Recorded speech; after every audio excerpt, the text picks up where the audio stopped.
வணக்கம். நாம இன்னைக்கு ஒரு விடுகதையை தான் பார்க்க போறோம். சேற்றுக்குள்ளே வாழ்பவனுக்கு ஆகாசத்திலே நண்பன் உண்டு, அவன் யார்? இந்த விடுகதைக்கான பதிலை யோசிச்சு வைங்க. அதுக்குள்ளார நாம முரடன் முத்துங்கிற திரைப்படத்தை பார்க்கலாம். இந்த முரடன் முத்து திரைப்படம் கன்னடத்திலையும் தமிழ்லையும் B.R. பந்துலு தான் இயக்கி தயாரிச்சிருக்காரு. இதோட மூலக்கதை பெங்காலி கதை. மண்ணே நான் மண்ணாங்கிற மூலக்கதையை தான் இந்த திரைப்படமா ஆக்கியிருக்காங்க. இந்த படத்துல கன்னட படத்துல ஜெயலலிதா அம்மாவுக்கு முதல் படம்.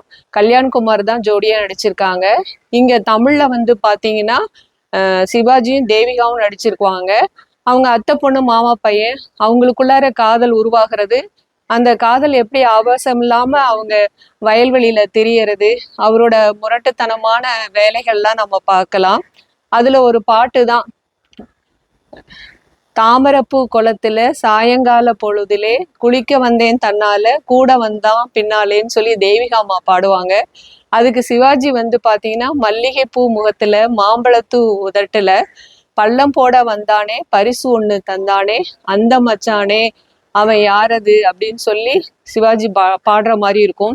இதுல சிவாஜியோட நகைச்சுவை, நடிப்பு, அழுகை எல்லாமே நவரச நாயகனா இதுல நடிச்சிருப்பாரு. ஒரு முரட்டு இளைஞன் கிராமத்துல கூட நம்ம அப்படி பார்க்க முடியாது, அந்த அளவுக்கு அற்புதமா நடிச்சிருப்பாரு. கிராமத்துல நடக்கக்கூடிய புலியாட்டத்துல புலி வேஷம் போட்டு ஆடுறத பார்க்கலாம்.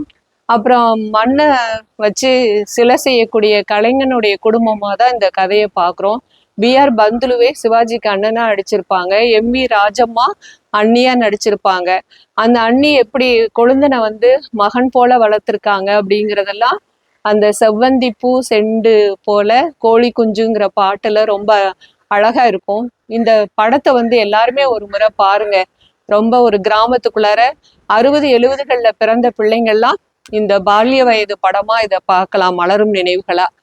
இப்போ விடுகதைக்கான பதில் என்ன அப்படின்னா, சேத்துக்குள்ளே வாழக்கூடியவன் தாமரை, அவனுக்கு ஆகாசத்துல நண்பன் யாரு அப்படின்னா கதிரவன்.